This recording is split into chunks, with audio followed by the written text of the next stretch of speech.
എല്ലാവർക്കും നമസ്കാരം. ഇന്ന് നമ്മൾ വന്നിരിക്കുന്നത് ഒരു സൺഡേ വ്ളോഗുമായിട്ടാണ്. രാവിലെ മുതൽ ഉച്ച വരെയുള്ള ഫുഡ് പ്രിപ്പറേഷനൊക്കെ ഉൾപ്പെടുത്തിയിട്ടുള്ള ഒരു ചെറിയൊരു വ്ളോഗാണ്. അപ്പോൾ നമ്മൾ വീഡിയോയിലേക്ക് പോകുന്നതിന് മുൻപായിട്ട് നമ്മൾ ഹിന്ദിയിൽ നമ്മുടെ ബിൻസീസ് കിച്ചൻ്റെ റെസിപ്പീസ് ഹിന്ദിയിൽ നമ്മൾ മറ്റൊരു ചാനൽ തുടങ്ങിയിട്ടുണ്ട്. അപ്പോൾ അതിൻ്റെ ലിങ്ക് ഞാൻ ഡിസ്ക്രിപ്ഷൻ ബോക്സിൽ കൊടുക്കാം, കമൻറ്റിൽ പിൻ ചെയ്തും വെക്കാം. അപ്പോൾ എല്ലാവരും ഒന്ന് സബ്സ്ക്രൈബ് ചെയ്തിട്ട് നിങ്ങളുടെ സപ്പോർട്ട് തീർച്ചയായിട്ടും ഉണ്ടാവണം. നമ്മളിപ്പോൾ താമസിക്കുന്നത് സ്വീഡനിലെ ലുണ്ട് എന്ന് പറഞ്ഞ സ്ഥലത്താണ്. അപ്പോൾ ഇവിടെ നന്നായിട്ട് 2 ദിവസമായിട്ട് നല്ല സ്നോ ആണ്. രാവിലെ എണീറ്റപ്പോഴത്തേക്കുള്ള ഒരു കാഴ്ചയാണിത്. സൺഡേ രാവിലെയാണ്.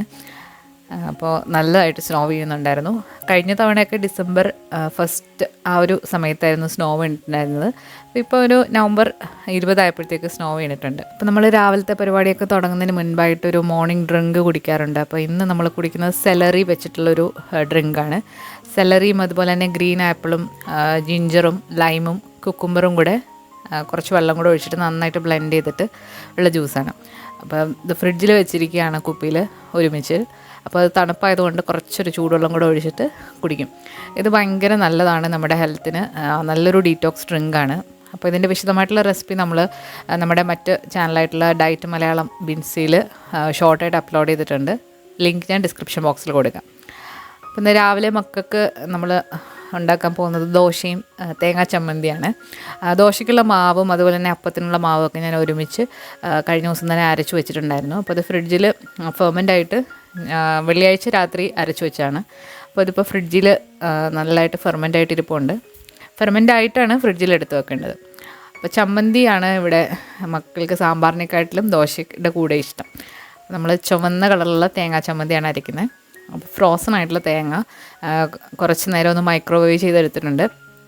അതിലേക്ക് നമ്മൾ ചെറിയ ഉള്ളി, കാശ്മീരി മുളക് പൊടി, കുറച്ച് ഉപ്പ് ഇത്രയും കൂടെ ഇട്ട് കുറച്ച് വെള്ളം കൂടെ ഒഴിച്ചിട്ട് നന്നായിട്ടൊന്ന് ബ്ലെൻഡ് ചെയ്തെടുക്കുക. ഇതിലേക്ക് ചിലപ്പോൾ ചെറിയ കഷ്ണം ഇഞ്ചി ചേർക്കാറുണ്ട്. എൻ്റെ ഇഞ്ചി തീർന്നിരിക്കുകയാണ്, അതുകൊണ്ട് ഇഞ്ചി ഇന്ന് ചേർത്തിട്ടില്ല. അപ്പോൾ നന്നായിട്ടൊന്ന് ബ്ലെൻഡ് ചെയ്ത് എടുക്കുകയാണ്. ഒരുപാടങ്ങ് അരയ്ക്കണ്ട, ചെറുതായിട്ടൊരു തരിതരിപ്പോട് കൂടിയിട്ടാണ് നമ്മൾ ഈ ചമ്മന്തിക്ക് എടുക്കേണ്ടത്.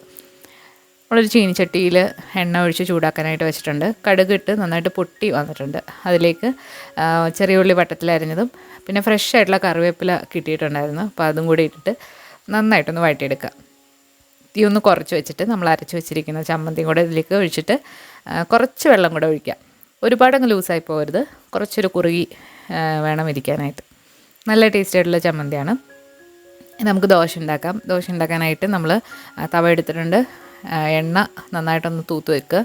കഴിഞ്ഞ ദിവസം യൂസ് ചെയ്തിട്ട് ഞാനിത് എണ്ണ തൂക്കാതെയാണ് വെച്ചിട്ടുണ്ടായിരുന്നത്. അപ്പോൾ ഇതാണ് നമ്മുടെ ദോശമാവ്. അപ്പോൾ ഇത് വെച്ചിട്ട് ഞാൻ ഉപ്പിട്ടിട്ടാണ് ഫ്രിഡ്ജിൽ വെക്കാറ്. ഇത് 3-4 ദിവസം വരെ കേടുകൂടാതെ നല്ല സോഫ്റ്റ് ആയിട്ടുള്ള ദോശ നമുക്ക് കിട്ടും. അപ്പോൾ ഇതിൻ്റെയൊക്കെ റെസിപ്പി നമ്മൾ ഇതിന് മുൻപ് അപ്ലോഡ് ചെയ്തിട്ടുണ്ട്. ലിങ്കൊക്കെ ഞാൻ ഡിസ്ക്രിപ്ഷൻ ബോക്സിൽ കൊടുക്കാം. നല്ല പഞ്ഞി പോലുള്ള ദോശയാണ്. എത്ര നേരമായാലും ഇത് ഹാർഡാവില്ല. നല്ല സോഫ്റ്റ് ദോശയാണ്. അപ്പോൾ നമ്മൾ ദോശയുടെ കൂടെ ചമ്മന്തി കൂടാതെ ഒരു ബുൾസയും കൂടെ ഉണ്ടാക്കുന്നുണ്ട്.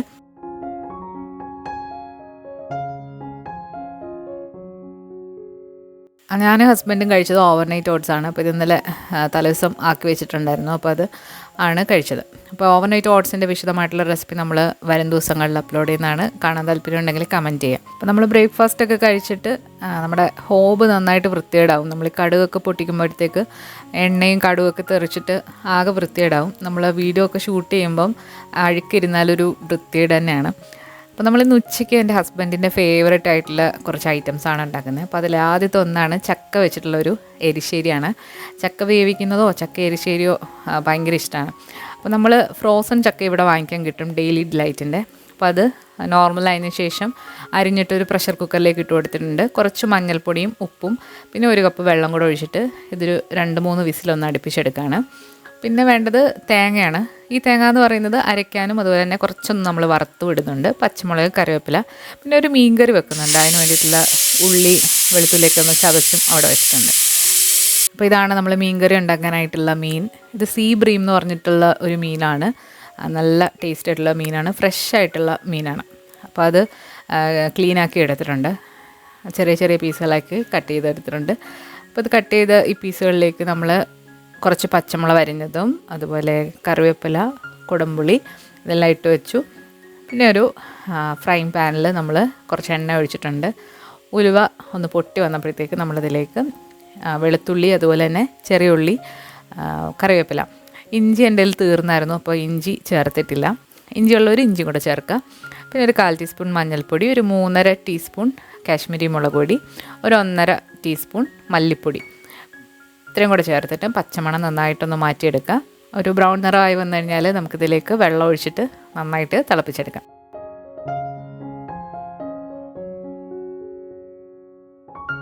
ആവശ്യത്തിനുള്ള ഉപ്പും കൂടെ ചേർത്തിട്ട് നന്നായിട്ടൊന്ന് തിളപ്പിച്ചെടുക്കണം.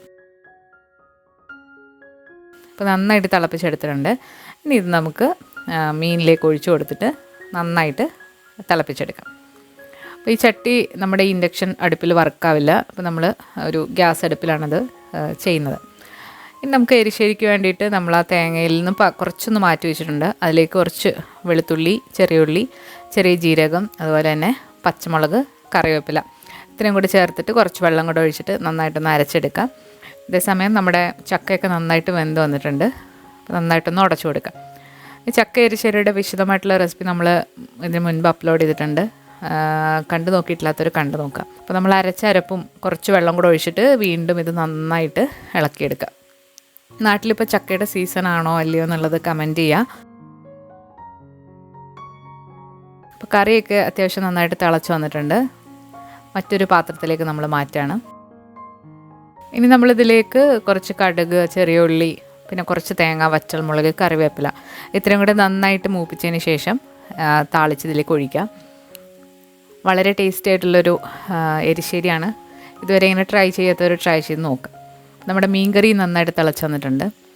ഇപ്പോൾ ഒരു 11:30 സമയമൊക്കെ ആയി. അപ്പം കുട്ടികൾക്ക് വിശക്കുന്നുണ്ടായിരുന്നു. അപ്പോൾ അവർക്ക് ഓറഞ്ച് കട്ട് ചെയ്ത് കൊടുത്തു, നമ്മളും കഴിച്ചു. ഇനി നമ്മൾ ഉണ്ടാക്കാൻ പോകുന്നത് വളരെ ടേസ്റ്റി ആയിട്ടുള്ള ഒരു രസമാണ്. നമ്മുടെ തന്നെ ചാനലിൽ വൈറലായിട്ടുള്ള ഒരു രസത്തിൻ്റെ റെസിപ്പിയാണ്. ഇതുവരെ ഇത് കണ്ടു നോക്കാത്തവർ തീർച്ചയായിട്ടും ഒന്ന് ട്രൈ ചെയ്ത് നോക്കണം. ഇതെൻ്റെ അമ്മുമ്മ ഉണ്ടാക്കുന്ന ഒരു സ്പെഷ്യൽ രസമാണ്. സാധാരണ രസത്തിൽ നിന്ന് വ്യത്യസ്തമായിട്ട് നമ്മൾ ഒരുപാട് ഇൻഗ്രീഡിയൻസ് ഒന്നും ചേർക്കില്ല, പക്ഷെ നല്ല ടേസ്റ്റാണ്. അപ്പോൾ നമ്മൾ കുറച്ച് ചെറിയ ജീരകം, അതുപോലെ തന്നെ കുരുമുളക്, ചെറിയ ഉള്ളി, വെളുത്തുള്ളി, കറിവേപ്പില ചതച്ചിട്ട് ചേർത്തിട്ടുണ്ട്. ഇതിലേക്ക് ഒരു 1/4 ടീസ്പൂൺ മഞ്ഞൾപ്പൊടി, ഒരു 1/4 ടീസ്പൂൺ മുളക് പൊടി, പിന്നെ 1 ടീസ്പൂൺ മല്ലിപ്പൊടി, ഒരു നുള്ളുലുവ ഇത്രയും കൂടി ഇട്ടിട്ട് നന്നായിട്ട് മൂപ്പിച്ചെടുക്കുക. മുളക് പൊടി വളരെ കുറച്ച് മതി ഈ രസത്തിന്. ഇനി ഇതിലേക്ക് നമ്മൾ ചേർക്കുന്നത് 2 വലിയ തക്കാളിയാണ്, ക്യൂബ്സാക്കി അരിഞ്ഞതാണ്.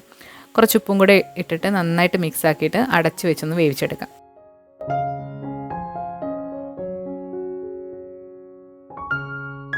തക്കാളിയൊക്കെ നന്നായിട്ട് വെന്ത് വന്നിട്ടുണ്ട്. ഇനി ഇതൊരു തവി വെച്ചിട്ട് നന്നായിട്ട് ഉടച്ചെടുക്കാം. ഇനി ഇതിലേക്ക് നമുക്ക് പുളി വേണമെന്നുണ്ടെങ്കിൽ ഒരു നെല്ലിക്ക വലുപ്പത്തിലുള്ള പുളി ചെറിയ ചൂടുവെള്ളത്തിലിട്ട് കുതിർത്തിട്ട് ഒഴിച്ചു കൊടുത്തിട്ടുണ്ട്.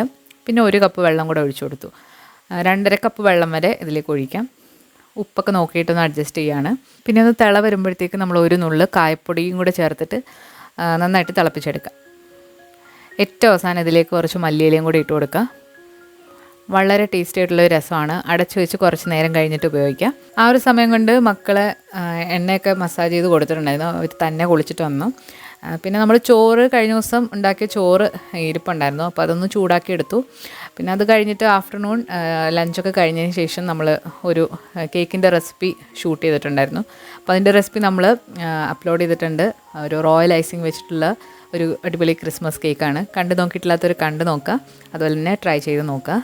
അപ്പോൾ ഇന്നത്തെ ഈ ചെറിയൊരു വ്ളോഗ് നിങ്ങൾക്ക് ഇഷ്ടമായിട്ടുണ്ടെങ്കിൽ തീർച്ചയായിട്ടും ഈ വീഡിയോ ലൈക്ക് ചെയ്യാനും അതുപോലെ നിങ്ങളുടെ അഭിപ്രായങ്ങളൊക്കെ കമൻസിലൂടെ അറിയിക്കാനും മറക്കരുത്.